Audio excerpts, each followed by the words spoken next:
A man who believes in punching up, not down. This is the Situation Room. The only way to start your day. Good morning and welcome to April. If you're just joining us, it's the third day, it's the first show of April this year. Kenya's biggest conversation, live on Spice FM, KTN Home, live on YouTube and live on Facebook, live everywhere. Join the conversation also just by tagging us on Twitter at Spice FM KE, or you can follow conversations later. If you miss a conversation at any time or any day, you can still go back and catch up on it on YouTube. Just go and search for Spice FM KE. And you will find all the videos posted there. You can watch the video. You can share, you can like, you can comment. Let us know what you think about every conversation. Join, actually, the conversations. Today is the third, and it's the beginning of the third regional symposium on greening judiciaries in Africa. More than 20 chief justices from across the continent and the judicial officers and the people who are involved in the justice sector are converging in Nairobi, Kenya for a 3-day conference. The third regional symposium on greening judiciaries is going to be opened by President William Ruto today. Takes place until the 5th, that's on Wednesday, where the judiciaries in Africa are discussing how best to tackle issues of climate change and green conversations. When such matters are brought before them, how do they handle them?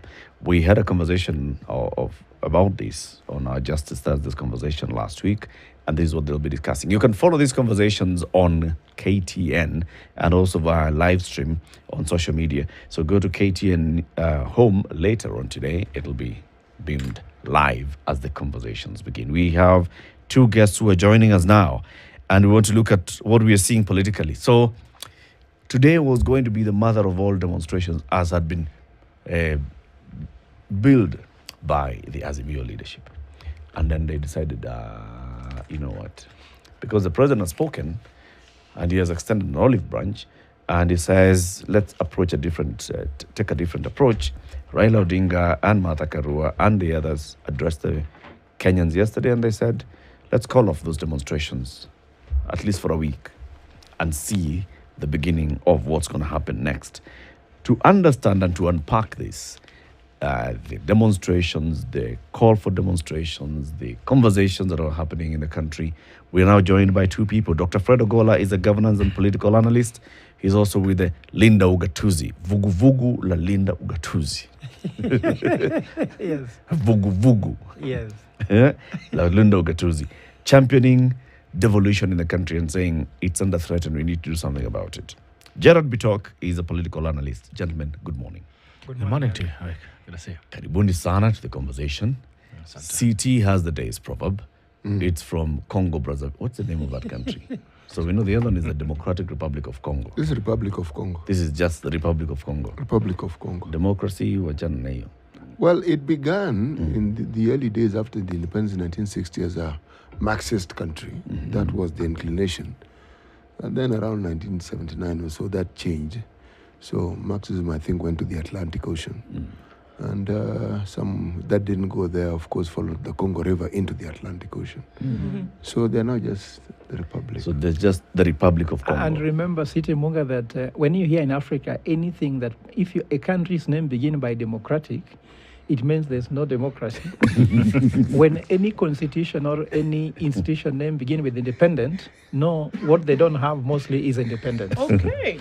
So it talks about what it doesn't have most. Yes. What you are being informed as being present is actually absent. Yes. Okay. The proverb? If the needle doesn't pass, the thread won't follow. If the needle doesn't pass, the thread won't follow. Yes. Dr. What do you make of this? You know, this one is a difficult one because what is the needle passing on, you know? Of course, you know that a needle is a little sharp and it can exert pressure. And you see a thread, it cannot exert pressure. So it means that you must create some pathway so that what does not have pressure, like a thread, because it can bend, can now enter. That's my thought. Gerard?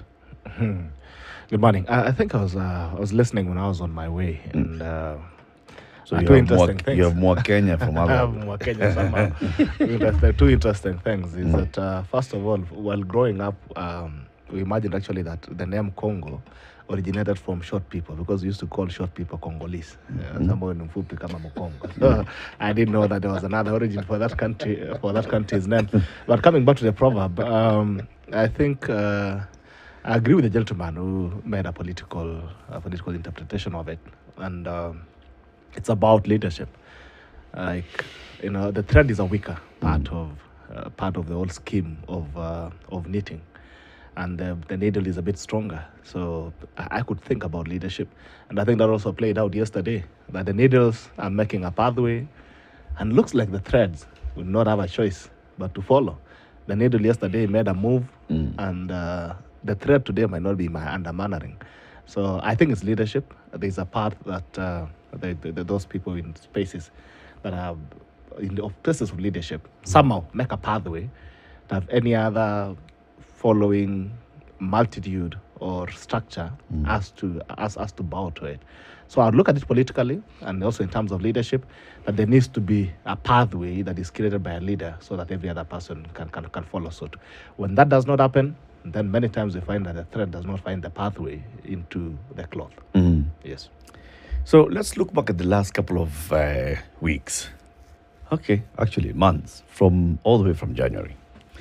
The leadership of Azimio said they want to go to the people and engage with the people because of what is affecting the people.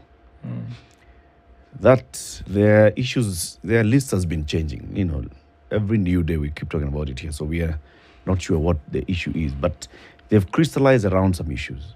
One, electoral justice. We are the ones who call it electoral justice. They say three things. They want the IEBC selection panel, to be involved in that reconstitution. They want the Cherera 4 reinstated, basically just muddying the waters on that end, open the servers so that we see for sure whether you won the election. The whole conversation about this guy who was the whistleblower started in earnest and then it just faded away. So it's no longer about the whistleblower and 8 million votes, it's about just open the server.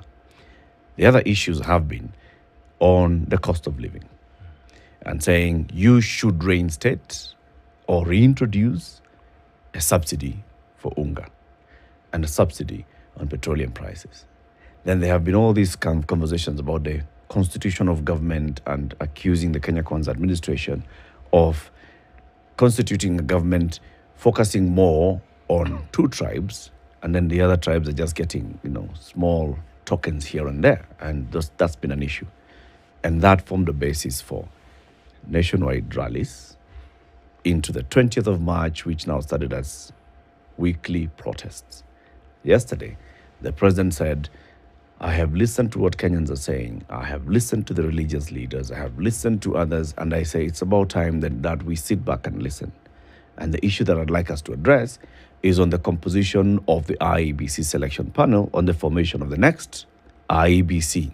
And for that reason, I'd like to extend an olive branch to Raila Odinga and ask him to consider a new approach, bipartisan approach through parliament, blah, blah, blah. Raila came and said, I have heard what the president has said. Well, he didn't call him president. I've heard what Mr. Ruto has said. And I take note of what Mr. Ruto has said. And yes, let us immediately embark on that journey of having a conversation. Both leaders were asked by the journalists present, what about the cost of living? It was not the main agenda for saying, let's have a conversation, let's stop, let's halt the rallies. It appeared to have been the main agenda for calling the rallies. So what do you make of what the president and Right Honorable Raila Odinga said yesterday? Starting with you, Dr. First of all, Eric, I'm sure we are here with you at some point when we are talking about the issue of strategy, and I told you that a good student in strategy must be good in history. So without understanding history, it's very difficult to be very strategic. That's why I talk about the issue of analysis before, situation analysis before you go do anything. Remember, Moi called this thing MOU. Kibaki called it Nusumkati. Uhuru called it handshake. Ruto has called it bipartisan. Now, and now I don't know which is the next one. We just wait. These words keep on going. Also remember some historical thing that happened. Everything happens, for example, before we did the handshake, President Uhuru Kenyatta was in Ethiopia. Raila was to be sworn in. And you remember, President Uhuru Kenyatta was not as strong as his deputy. You remember, Ruto never wanted this swearing in to take place. And he said it won't happen.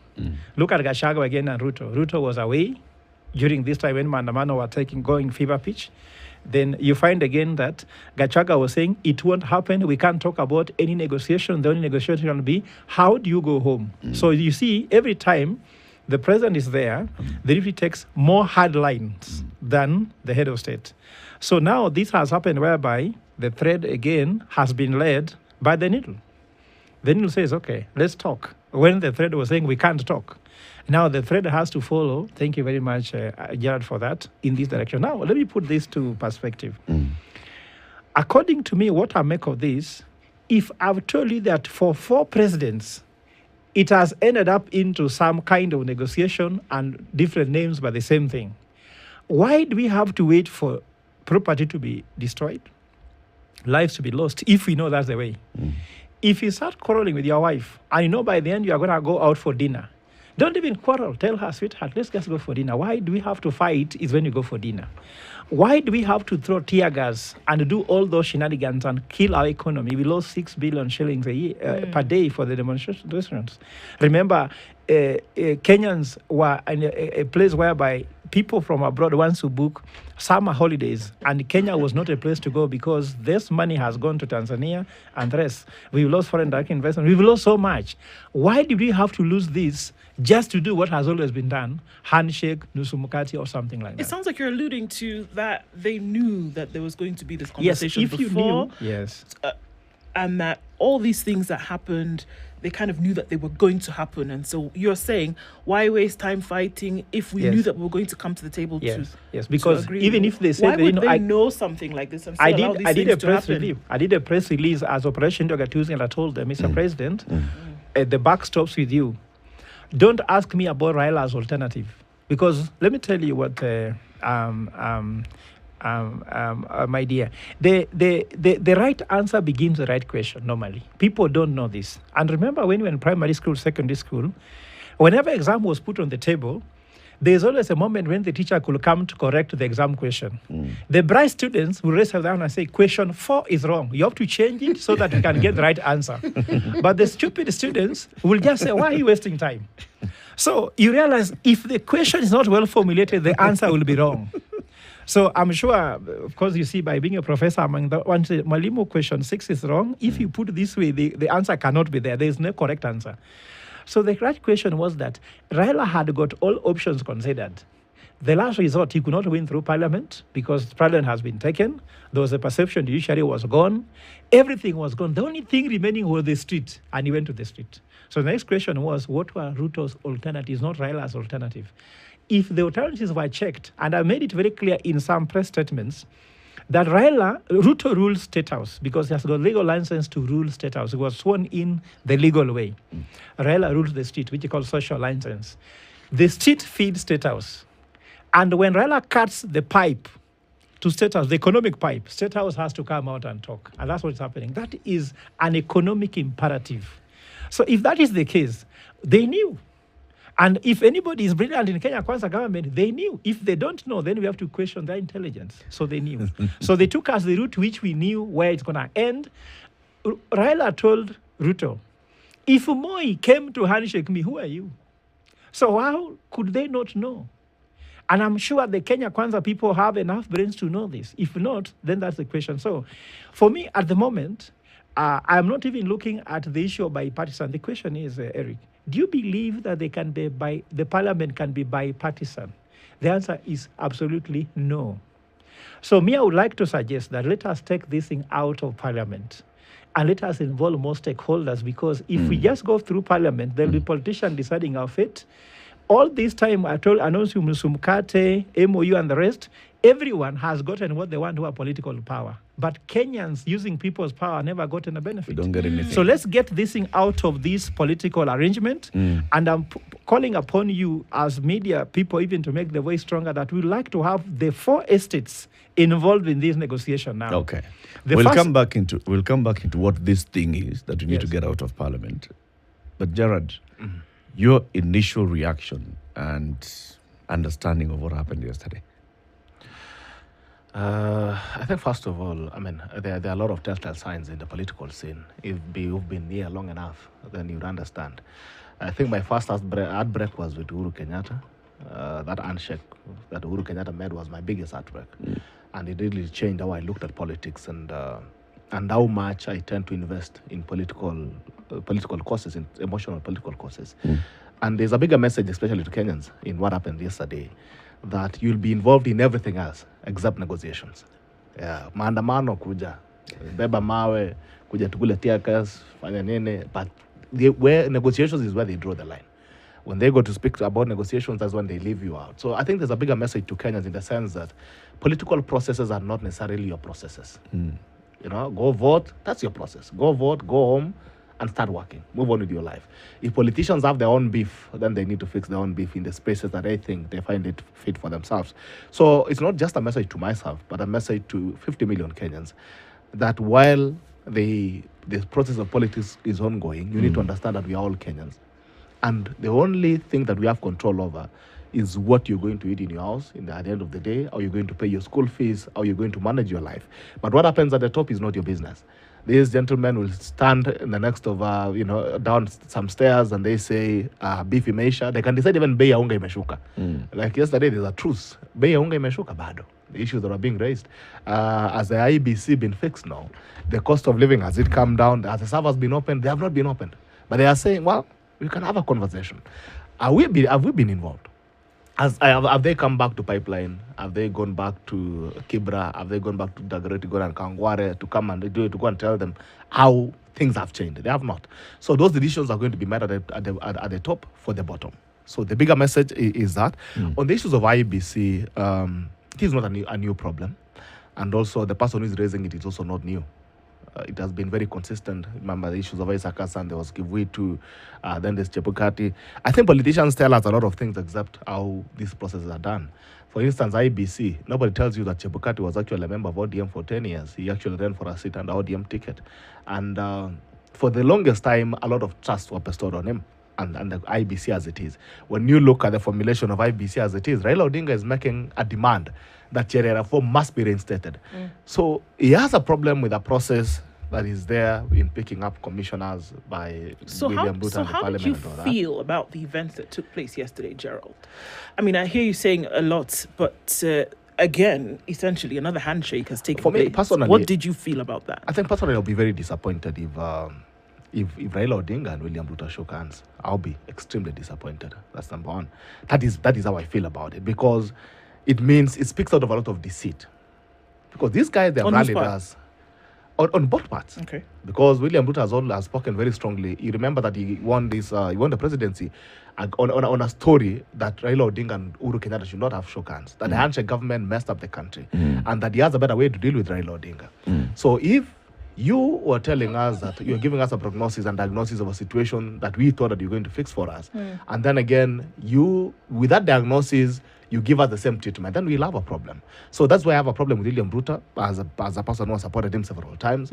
I've voted for him, I've supported this government. But on the handshaking Raila is where I draw the line, because on what basis are we having this handshake? What exactly are we going to fix? Has it worked before? It hasn't. You remember 2017, Raila Odinga came out very strongly and said that the president, Uhuru Kenyatta, is not the president, doesn't recognize Uhuru Kenyatta as president. He saw himself in as the people's president.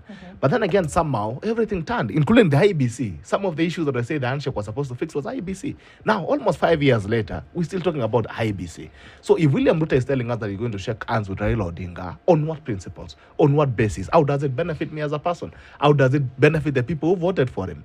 Because actually, a bigger majority of people who voted for William Ruto voted for him because they believe that he had a prescription for Raila Odinga and Uhuru Kenyatta.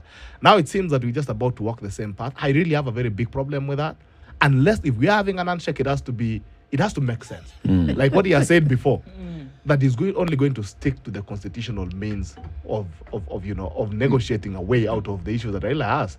He has talked about the issue that Raila has raised. He's talked about building up a bipartisan process to fix that. I think the law provides for how IBC can be constituted. But I was having a conversation with my brother here before we walked in. There needs to be a better way of constituting IBC other than the political process. Because we're having only 2 parties which are arguing over IBC. Well, we have almost hundreds of political parties in this country. We have interested, even me, I'm an interested party. Why can I not be involved in selecting the IBC panel? Because they decide over my vote. Why can't we have people from different sectors talk about the civil society, talk about the church, which are now playing a very huge role in negotiations. We cannot think about fixing IBC as an afterthought. That only when you have a problem is when we start saying, Eric, kuja kidogo tuonge, Andu, kuja tuonge when you have a crisis. But the way it is as it is right now, IBC remains to be a ping pong between 2 parties. Either person, and nobody else. When someone, Dr. Ogola is saying, let's take this thing out to the people. Let's take it out, because what is this thing? Look at this. Look at the commission as it is now in 2022, as it was. 4 commissioners have played allegiance to Raila Odinga. 4 commissioners out of 7. We have one who seems to have been lying in between. Then we have the other ones who have not really spoken very strongly on what was going on. But you can imagine the way the commission was selected then, when the handshake was there. Nobody had a problem. In fact, Junaid Mohammed stood on a podium and said that they have a lot of faith in Chebukati and the IBC as it is. Now, akasema ameziba shimo zote, there is nowhere William Ruto is going to escape this time. So faith was there a few months ago, less than 7 months ago. But now, they have a problem with that IBC as it is. So there needs to be a better way. Take IBC out of politics. Let other people decide on it so that they become a referee that nobody owns. Because when you are talking about a presidential candidate, who owns 4 commissioners? Gerald, will the politicians allow this freedom that you and Professor Gola are talking about? Will they actually allow a situation where the participation is nullified and is non-existent, or it is insignificant? What I was saying the other day is that you can't set an exam, then sit for the exam. In fact, one of the worst things that have taken place in governance, let me first of all disclose that I'm those who applied to be commissioners of IBC, and I applied because I wanted to test whether these guys recent can, one now. Yes, I applied. Okay. I wanted to apply to test whether they can be independent process, because qualification is not my problem. I have more than qualifications. And then, of course, I wanted to know whether, can I be shortlisted? I'm waiting. But as I was telling Gerard... Did you get shortlisted? I'm waiting because they were supposed to announce it, but after Raila's announcement, I think it has been... Oh, for this. Okay. Yeah, okay, it's no longer interested. That's why I can talk. I could have not talked at all. Because you see, what's happening is that, how do these guys get into office, the select panel, first of all? I can tell you these things are sometimes bought, if not most of the time bought. So whilst the select panel has been appointed in a partisan manner, they will also execute in a partisan manner. The other thing, which is the biggest undoing for Raila Odinga, which he has to correct in this time round, when you bring your friends, or people look like girlfriends to the people who are within your system to rule, who do not know anything. How comes Cherera was coming on the day the results being announced to know something was wrong? I mean, if you bring competent people to sit there on your behalf, you'll get competent outcome. In fact, look at the guys. Those guys, when they came on the last day to say things were wrong from the beginning. So you're saying he should correct this, so that he should make sure that the person who sits there on his behalf this time is better. Yeah, because I'm telling you, even yesterday when I heard him saying he wants the former commissioners to be reinstated, I was realizing he has not changed the game at all. He's not a game changer. Professor Gola, Oswago was Raila's person. Yes. The current minister for ICT was Raila's person. I'm talking about people who are in this IBC setup, call it Electoral Commission, call it what you want. Now, so long as we remove Raila out of the equation and talk about the politician whom we know as Raila, and then look at other politicians and the influence that they want to wield within the IBC and everything else that happens in our lives. And interest as well, the independent interest. Because IBC right now is a sticking point because of the elections we've just come from. But it isn't just the IBC. That's why I asked the question. That's what I'm trying to tell you. What I want. Yes. If Raila wants to succeed, because before people have believed Raila knows the answer to the questions, But at the end, we have gotten disappointments. Raila should have trust on the competence of the private sector. I was talking about the 4 estates. First, if the politicians should be involved because they are the key stakeholders in the thing. Political party liaison committee must be involved, isn't it? Then you go to the private sector. You'll get some technocrats in the private sector who can know the right thing to do. Then you go to the third estate, which is called the civil society, which includes NGOs.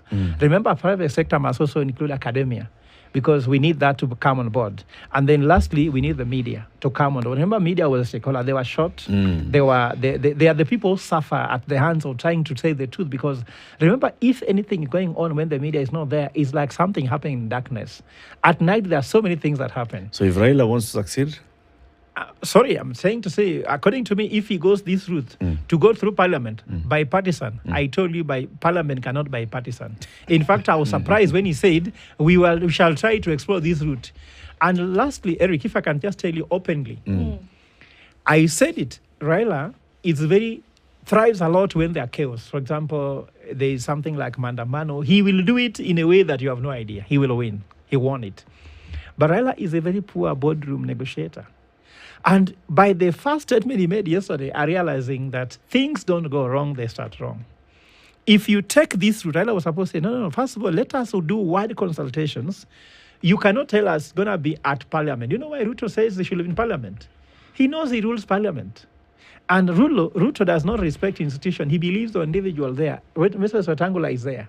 He sees KRA, so-and-so is there. He sees he sees people in the institution, does not respect the power of the institution. And if he takes them to parliament, remember what happened during the election of the speaker and all these things.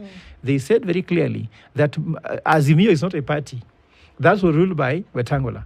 You go to parliament, they say within the constitution. So within the confines of the constitution, he's captured all the key institutions that govern the constitution. So if you walk that route, you are out of the way. They should think outside parliament, constitute somebody outside, and once we have formed that body, then we can say, will politicians agree? Let's take a break. I'm listening to all this and I'm wondering, where is the Kenyan? Where is the citizen? Yes. What does a citizen need to do for the citizen to succeed? What are Raila to succeed and Ruto to succeed? Those ones, they can sort themselves out. Yeah. Where does Ogolla succeed? 25 minutes to 9. This is Kenya's biggest conversation, the Situation Room. Please serve Prof some Minute Maid. It's necessary. Minute Maid says, take a break. Sometimes productivity can go low, strategy for success. Yes. Productivity can go low. So the amazing flavors, apple, mango, pulpy orange, and tropical. Take a Minute Maid moment and then come back. Productivity through the roof. Moment with Minute Maid. Thank you. This is the Situation Room, the only way to start your day. What else?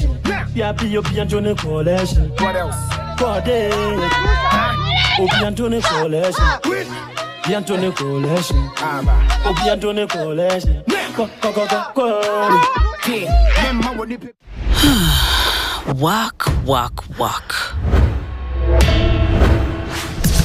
Wax over. Busy biters, get down to snack business. When snacking is under attack, we'll be there to fight back. But Mr. Ashong, I'm the one who killed him. I have to turn myself in. Sonia, your children need you. We all have our own sins, and we all pay for them. Choose how you pay for yours. It doesn't have to be in there. Ako, take care of your brother, okay? Are you all right? That sounded a little serious. Miss Anna, hi, I'm your driver.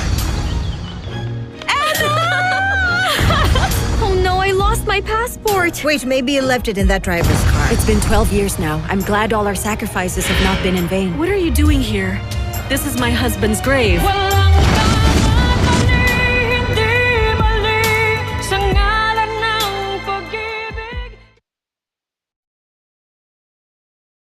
Choose boldness.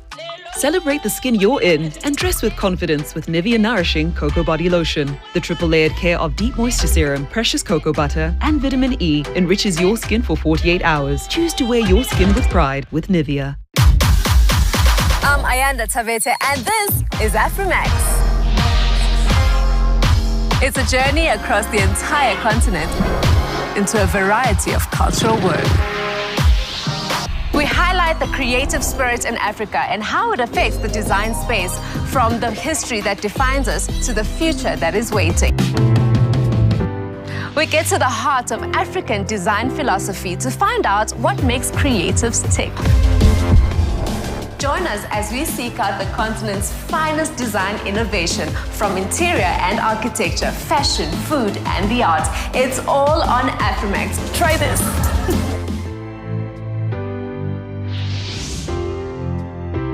Na unazubai vivi tu mtaani, si upite na mita uwe mshindi. Cheza Instamita na unaweza jishindia hadi mita 10 papo hapo bila ngoja ngoja. Game yenyewe ni rahisi sana. Bonyeza *239# sasa ushiriki. Usizubae bana. Cheza Instamita leo upate nafasi ya kujishindia mamita. Over 18s only. Gaming is addictive. Play responsibly. This message has been authorized by the BCLB. License number 880. Club Kiboko Festival is here. The Standard Group Fraternity is inviting you to the Bonding and Fun event on 29th of April 2023 at the Ulinzi Sports Complex, Langata. You don't want to miss the fun-filled environment where up to 3,000 kids will consume various products and be engaged in edutainment, outdoor activities, concerts, and outdoor gaming experience.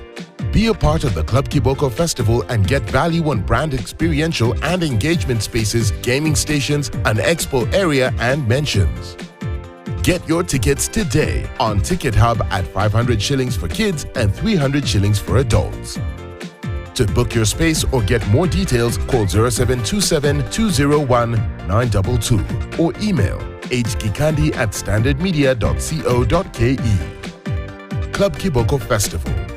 Miss it, miss out.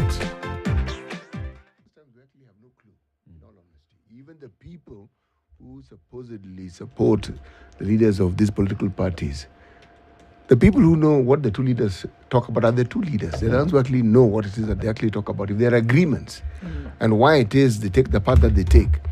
Sometimes we get to understand these things later as historical matters. When time has gone by, then you understand, oh, so this is what actually happened at that particular point in time. Now, we judge the consequences and the results of what we think are the understandings from what we see. Again, we must never lose sight of the fact that we're discussing the Kenyan politician, not politicians generally, the Kenyan politician, especially breed. The way they go about their business, the way they do what they do, how they look at life, the manner in which they treat the functions, the duties, the responsibilities they have as callously as they do. The Kenyan politician is a very, very unique breed. So even when we talk about how it is we want to move forward, we shouldn't forget also that even Professor Gola, the people you say we should bring into, this experiment of bringing in bureaucrats, bringing in the technocrats, bringing in the fourth estate, bringing in church leaders, that experiment, it has been had. So long as these people we're referring to are Kenyans, okay? The difference between them and the politician is slim to the point of being non-existent. The moment you bring them into a position of leadership, they all tend to behave exactly the same way. So therefore? Eric's solution is what we need to keep considering. Which one? The Mwananchi, whom we like referring to as Wanjiko, and Kwamboka, and whoever else, is the one who needs to sit back and ask and say, the people whom I appoint to represent me always let me down. So what do I do myself as the person who elects these people? Because the moment you elect them, the representation seems to focus on themselves, not on you, the person who actually elected them. Moga, let me tell you what. You are saying Wanjiko, someone who is hungry, who can put bread on the table to sit back and think. Yes. They'll only think how to eat. In fact, I've been a politician. I know that. Money is agenda number one. And when money is agenda number one, leadership is agenda number two, the issue of morality is agenda number three, then the issue of economic prosperity is agenda number 4, isn't it? And the agendas continue becoming useless as it goes. So according to me, I believe, and I believe very strongly, that we have very intelligent Kenyans in this country, very intelligent Kenyans that can offer economic, social, and political solutions to this country.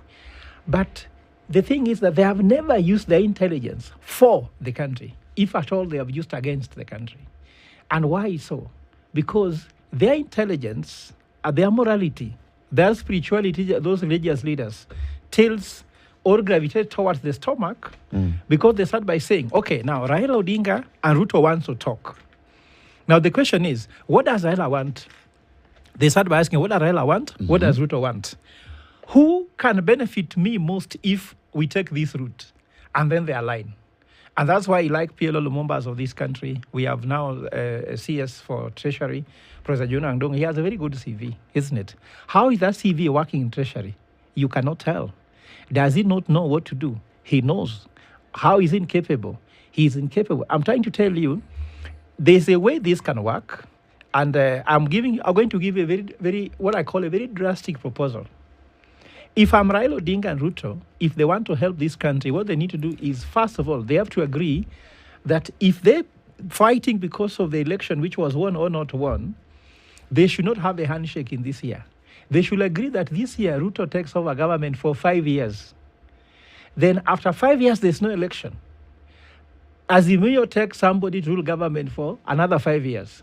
During these 10 years, we can reform this country in a more fundamental manner without looking at short-term things. Because I can tell you now, if there's a handshake and Raila Odinga brings anybody to Ruto's government, immediately they start fighting. Who is more powerful than the other? Who shall walk on the red carpet? Who should have toilet when they're having a meeting? It will go to very, very useless discussions like that.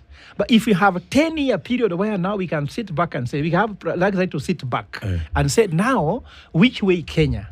As now the 10 years has been sorted, their interests are done, it's easier to deal with that. But Prof, and then, yes, we spent years. Professor Yashpal Guy spent years going around the country asking Kenyans, what do you want? They told him, created a volume like this, took it to Bomas. Kenyans, come, discuss. Is this what you wanted? And Kenyans agreed, and we have a constitution. Okay? Kenyans already know what they want with their country. Why do we need to give two people time to tell us what we want? Actually, we're not giving them time. We've already told ourselves what we want. Actually, Eric, we're not giving them. We are giving ourselves time, because if they come now, immediately campaigns will begin, and the next election is the issue, not the next generation. In fact, this is the time I'm trying to tell you. During that time also, I was trying to telling even Bitok when we were outside there, they'll be able to elect that MCA. Because do you know what's happening? More than 40 governors became governors, more because of the party they're associated with, less more because of their policy. Of their competence. I can tell you there's a governor, I can tell you Joho, in Mombasa. He had three manifestos. One manifesto was Raila Amolo Odinga. That's it. Like if you shout the most, our leader is Raila Amolo Odinga. In this country, in this county, it is ODM. That's it. You finish your campaign and they get elected. Now, if in 2027, if Raila is not running, because we know very well he will be president, isn't it? Or, for example, he will be taking Kalonzo or Martha Karua or anybody from Azimio to take leadership, no one will go to campaign hanging on a party. You'll go and tell people your manifesto. And I told you, for me, what Mandamano has given us in part of the pain we've gotten is this, that the time when winning an election was an end in itself is over. After you win an election, you deliver. If not, people's power will make you concede to something. In fact, even this should not go to the president only. It should go to your MCA. If he campaigned by saying, I'm going to lower cost of living, if an MCA can do that. If he does not deliver, people need to go to the street, that's Trabo and Jiku, going to the street in Siaya to remove those guys from office. I'm going to interrupt you. Yeah. Before the elections, we shouted ourselves hoarse here about social contracts. This thing you're saying, we went to town about it. You were here also. Yes. Yes, so it's not as though this is the first time you come to the studio. Gerald has been here also. You know, these are things we've discussed. What is it that will guarantee the moral fortitude that a leader requires to be able to provide for the citizens what they know they must provide and what they promise? Because what we see are people who say things which they never do. Not complicated. Simple, straightforward. They don't do. And they seem to think it is okay to keep telling us more stories about what they want to do and still don't do. Jumping off of that, isn't it about time that we just, we can pontificate about this for as long as the day is. But if we keep talking about the participation that the people of this country ought to play in its governance, in its democracy, be that what it may, that there must be the realization that the very small, because, we can talk about all the leaders. We can talk about the leaders at the top. Join all of them. They don't reach 2,000. Mm-hmm. I think also... Put all of them together. That number pales in comparison to the numbers of people that we're talking about over whom leadership must come about. But the very people, we cannot run away from the issues that we face today, and that continues to be my thing. If we're talking about the cost of living, if we're talking about the poor state of education, if we're talking about the poor state of health, if we're talking about so many things for which the people come into contact with every day, and we sit here in worship and glory over leaders who do not care about the people. They've told you in so many ways, but we choose not to believe them. They're telling you, pop and plain, this is how I feel. But we still manage to sit here every day and talk convince about ourselves. Oh, the leaders tomorrow. No. And we can't say it now, we give them 10 years. So no. Yeah. No. Gerard, yeah. I think just picking it from where Prof has left it, I think he's being a political jihadist by proposing the measures that he is. Because we are a republic. There's a very clear procedure on how leadership is especially elective leadership is achieved. There's a democratic process that involves a vote, that involves a people who come and say, Eric, we are going to vote for you, we are going to give you this position. So if you want to turn positions into things that we are going to dish out as candy, because Prof is shouting the loudest, so we say, okay, Prof, wetulia kidogo, tutakupea. You don't have to go through the process of democracy and a vote. We're going to give you where upeleke yako miaka 5. I think we've made enough progress democratically to go back there and start thinking that we can get to a point where a few people, because that's where Prof is taking us, that we're also giving that small constituency an opportunity now to even decide for us about the presidency, that we don't need a vote. Wafanye miaka 5 alafu William aseme sasa wewe Gerald, I'm going to interrupt just as I interrupted Prof. But I've not even spoken. You have spoken. You see, You've not had my thoughts. This is the discussion. It's not as though you are not making sense. You are. It's not as though Prof was not making sense. Prof was making sense. But that's not the point. That's not what we're dealing with here. It is clear that Kenya has gotten to a point where democratically there are things we seem to take for granted. But the thing that we need to take for granted is a leadership that actually delivers. All these discussions we're having, how do we get to the point where they deliver? So, Gerald, now tell us. City, these people are voted in by people. People like you and me and all of us who are sitting here. These people do not find themselves there, like a tortoise or something. They were voted in. There's an electoral process that came. There's a process that announced them as leaders and presidents. MCAs were announced. People voted for these people. And I think also while we're having this argument, we must get away from the idea of a vacuum that we imagine that there are certain magicians who are going to sit in a corner somewhere. This same process of election involves the Mwananchi, the Wanjiku and Kompoka you're talking about. It doesn't involve aliens. These are people who voted. They chose a government. They voted in an MCA. They voted in an MP. They voted in a senator, a governor, and the presidency. This thing did not happen outside this space of decision and the electoral process. There's nobody who was coerced. There's nobody who was whipped into making a vote for a certain person. But then again, even as a people, do we really imagine that Wanjiku as they are have the capacity to demand what you want to demand? Yes, they do. They do. They don't. I'll tell you why. No, Why? they don't. I'll tell you not? Siti Muga, let me ask you a question. At what point did we start discussing the price of unga? When Azimio came out and says the price of unga is 250 and it's too expensive. And they're the same people that a few months ago No. It was before that. It was even before the thing election. is, now, look at the issues of mobilization of them. Why don't we have demos today? Because the politicians have said we cannot have it. You know? So certainly, Wanjiku is not demonstrated. If Wanjiku had the capacity as we want to imagine here, and we want to be very poetic about it, if they had that capacity, they would have said, you guys, you can continue with your negotiations, you can go to the boardroom, but we'll still stick on the streets because the price of unga has not gone down.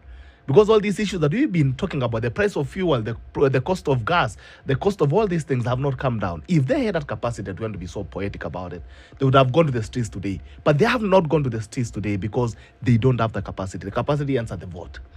What we want to imagine, what you're telling us, the ideal situation, where we imagine that Wanjiku actually will be this person that we want to think about, that they hold their leaders accountable. We have all been part of the political process. He has been part of the political process. I've been part of the political process for close to 10 years now. And I can tell you, the Wanjiku that you guys are imagining here in this studio only exists in your minds. When it goes down to the campaign level, when you're even speaking to that Wanjiku, he's mentioned it very well about the manifestos. Those guys don't even read those things. So, I've been on the campaign trail. On the campaign trail, because you were there, let's talk about before the election, all right? So before the election, the issue of Unga came up. And the candidate that you were supporting then was a deputy president, and he was pointing a finger at the handshake and saying, look at the price of Unga.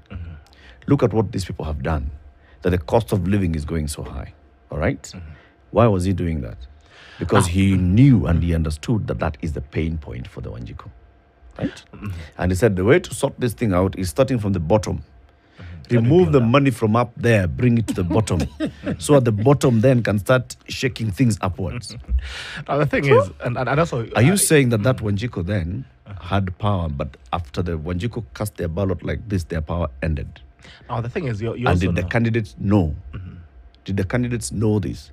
Were the candidates playing a game on this, just knowing, I know, I want to corral you into the ballot. Once you dip your paper there, that's it. Your power is going to have the power. I think it's also important to bring the contrast now, because they have switched positions. Before elections, the other one was saying Unga is very high. Now we need to kick out the government, Handshake government. Yeah, and the other one was saying, the prices. It's and the other one was in Handshake government, who is Raila Odinga, was saying munabweka kama maumbwa. The cost of living, globally the cost of living is high, this hunger thing and all that. You are saying, I mean, he was giving us all the reasons, including Ukraine and Russia war, that I've actually not seen. I only see it on TV. How it affects my Ugali is something else. But you must appreciate that Ugali politics is not new. It has been a tool of politics for the longest time. And it just depends on where you're sitting. When you're in government, you defend it. When you're not in government, you switch it. Now, the reality is, if you go to the market right now, the price of Unga have actually gone down. From around 240, 230, now you're talking about 190, thereabouts. The fact is the price of Unga has gone down. You can go and prove that. You can go to the market and prove that. It has gone down. But the Ugali politics has not gone down. The factual price of Unga has gone down. But the Ugali politics is still very high. Because it is not about the price of Unga, it's the politics in Ugali. Let me ask you the question. Now, allow me to execute my thoughts. Is it, no, you've mentioned Unga, I have to ask, is it affordable? Now, affordable is very relative. Even you talk about the cost of fuel, it's relative. Someone like Prof might not feel the cost of fuel. He's okay. He has his car full tank, he drives well. For me, it might not be affordable. So issues of affordability is very relative. We cannot use that to gauge that. Just a little bit, Prof. I think I gave you some time. I never disrupted you. So when we are talking about the issues of Unga, are we being sincere and honest about it?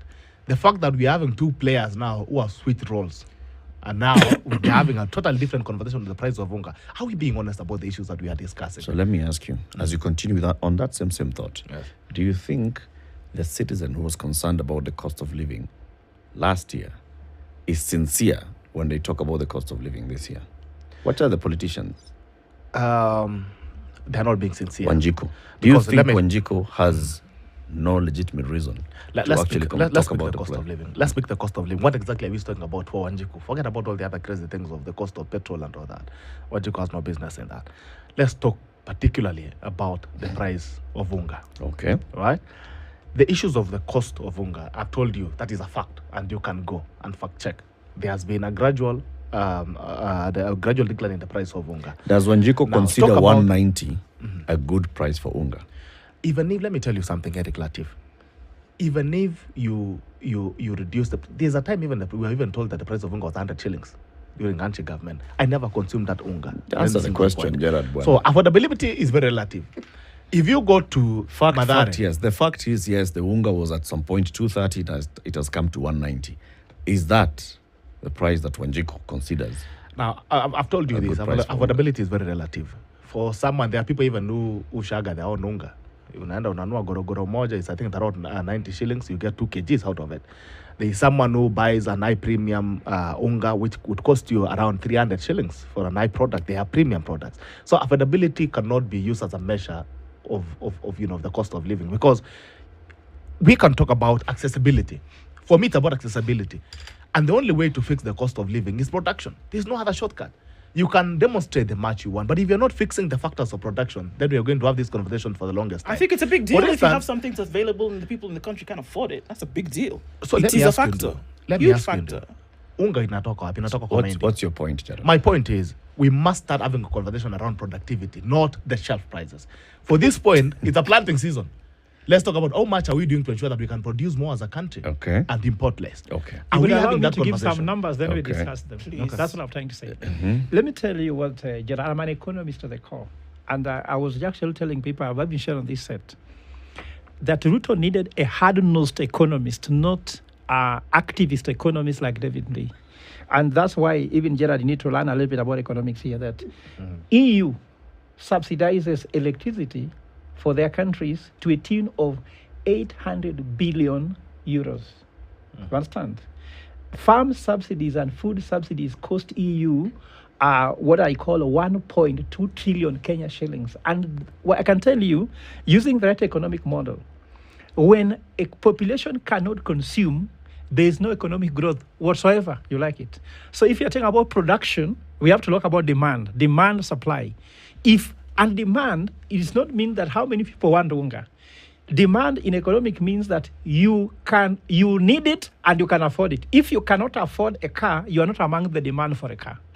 If you can't afford unga, you're not among the unga. And an economic theory, which we now develop by saying that a government, in fact, even EU adopted this thing. I did my PhD in Europe. I was able to contribute the economic thinking of the EU. We said that a government should spend even to the point of having a budget deficit, if that means that the people must afford what is called basic needs. Livelihoods. And when there was the global financial crisis, when it came with the pigs, Portugal, Italy, Greece, and Spain, we told the government in Italy, make them spend the luxuries they do, because Italians were not going to the beach anymore. They are not buying luxurious products, and they have luxurious products that keeps the economy. Germans and French were saying, how can we subsidize people to lie in the beach and just relax? But if they don't sleep in the beach and relax, the economy will collapse. So if no one can buy unga, you can't eat ugali. There's no progress. There's no progress. In fact, you tell people about grow it, but if you can't eat it, it's useless. You must afford it. And I can tell you, even in Spain, chicken is highly subsidized because they know it's used a lot in restaurants, and tourists come to eat there, and that makes the economy grow. So I can Our time is up. Our time is up. How do you fix it? Our time is up. You're not telling us how you're going to fix it. This conversation continues. This conversation will continue. Subsidize it now. And there's money, Eric. I'm telling you, there's money this government collects. Gentlemen, our time. We've talked about something. Gentlemen, our time is up. Let's watch what happens in this bipartisan, this thing that you're saying. There's no bipartisan. There can never be bipartisan. 9 a.m. Good morning, people.